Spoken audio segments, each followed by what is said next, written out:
अस्सलाम वालेकुम। आज हम इस वीडियो में बात करने वाले हैं कि घरों की कंस्ट्रक्शन में, घरों की तामीर में किन बातों का ख्याल रखा जाए और जब फेलियर हो जाए तो उसकी वजूहत क्या होती है और उनके साथ उसको कैसे ख़त्म किया जाए। अब देखें, बहुत से मेरे दोस्त कहते हैं, बहुत से मेरे रिश्तेदार कहते हैं कि अली भाई आप सिविल इंजीनियर हैं तो आपको इनकी रीजंस का पता होगा कि घरों में जो ये दीवारों में क्रैक्स आ जाते हैं, दरारें आ जाती हैं, ये क्यों आती हैं, ये फर्श क्यों बैठ जाते हैं, ये वाटर सप्लाई सिस्टम क्यों फेल हो जाता है, ये छत क्यों लीक हो जाती है, या फिर हमारी टैंकी क्यों लीक हो जाती है, या डिफरेंट टाइप ऑफ फेलियर्स के दरवाजे ठीक नहीं लगे, विंडोज ठीक नहीं लगी, पेंट ठीक नहीं हुआ, प्लस्तर होने के बाद उखड़ क्यों रहा है, पेंट होने के बाद वो क्यों उखड़ रहा है। मतलब हर तरह के वो फेलियर्स कहते हैं। टाइल्स में वो जॉइंट में नहीं होता, वॉशरूम लीक हो जाता है, उसकी वजूहत क्या होती हैं। मैंने उन्हें बारहा एक बात की है, अपने दोस्तों को भी, अपने रिश्तेदारों को भी, कि हम लोग अक्सर ये कोताही करते हैं कि अपना पैसा बचाते हुए, अपना पैसा बचाने की कोशिश में हम करते हैं कि नॉन टेक्निकल जो लेबर होती है, जो मजदूर तबका लोग होते हैं, मिस्त्री लोग होते हैं, उनको हम ठेका दे देते हैं।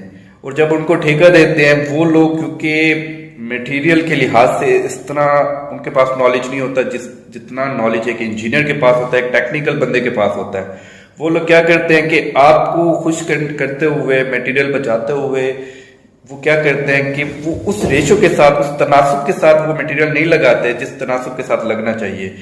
आप लोग जो घर बना रहे हैं वो 2 साल या 5 साल के लिए नहीं बना रहे। कोई भी इंसान का मकसद ये होता है कि घर बनाए और पूरी जिंदगी उसमें रहे। हर इंसान का ये मकसद होता है। तो जब वो घर बना रहे होते हैं तो या प्लस्तर में या ईंटों में या किसी भी चीज के अंदर वो मिस्टेक्स करना शुरू हो जाते हैं। वो मिसालों की जो प्रोपोर्शन होती है प्लस्तर के लिए या उसके लिए जो दीवार बन रही होती है, उसकी चुनाई में जो हमारा मिसाला बनता है, उसमें जो प्रोपोर्शन होती है वो प्रॉपर मिक्स नहीं करते। उसके साथ साथ जब छत की कंक्रीट होती है, जब लिंटर डलता है, जिसको हम लंटर आप लोग कह रहे होते हैं, लिंटल होता है, वो डलता है, तब भी वो लोग उस तरह से ख्याल नहीं रख रहे होते जिस तरह से एक टेक्निकल बंदा रखता है। और जब सरिया बन रहा होता है वो भी उस चीज का ख्याल नहीं रखते। मतलब हर लिहाज से वो किसी ना किसी तरह से वो फेलियर्स और लूप होल्स देते रहते हैं।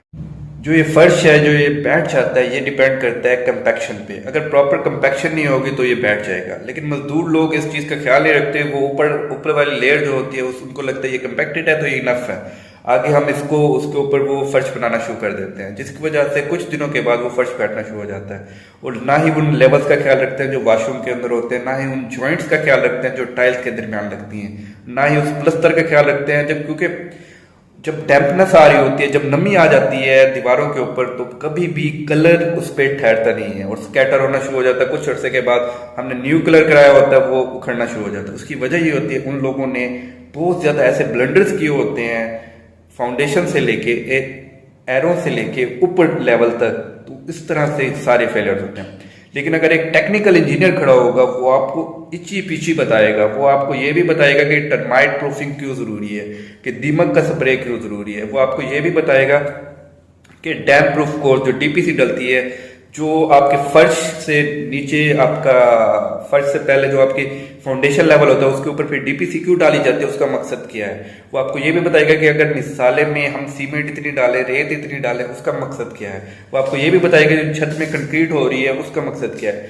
आपको मैं ये श्योरिटी देता हूँ, अगर जो मजदूर तबका है उसकी वजह से आपकी 100 बोरियां लगी है, तो आपके इंजीनियर की वजह से आपकी 80 बोरी लगेगी, लेकिन आपका मटेरियल भी सेव होगा और आपका स्ट्रक्चर भी सेव होगा। इस तरह से आपका स्ट्रक्चर बच सकता है और आप एक बेहतर जिंदगी गुजार सकते हो उस घर के अंदर, और आपको कोई किसी टाइप का फेलियर नजर नहीं आएगा। तो खुदारा अपने थोड़े से पैसे बचाने के लिए, हालांकि वो आपके बच नहीं रहे होते हैं, being a civil engineer I am telling you, उससे ज्यादा आप लगा बैठते हैं और अपने आप को मामू बना के बैठ जाते हैं। तो seriously I am telling you कि उसको बचाने के लिए जरूरी है कि घरों की कंस्ट्रक्शन में किसी टेक्निकल इंजीनियर को जरूर उसके मशवरे को रखें। कोई काफी दोस्त आपके ऐसे होंगे जो सिविल इंजीनियर या कंस्ट्रक्शन फील्ड से रिलेटेड होंगे, उनसे मशवरा ले लिया करें। इस तरह से आप बहुत सी ऐसी वजूहत से बच सकते हैं जो आपको आने वाले दिनों में आपके लिए परेशानी का बायस बनती है। मिलते हैं अगले व्लॉग में। अल्लाह हाफिज़ नासिर, वस्सलाम।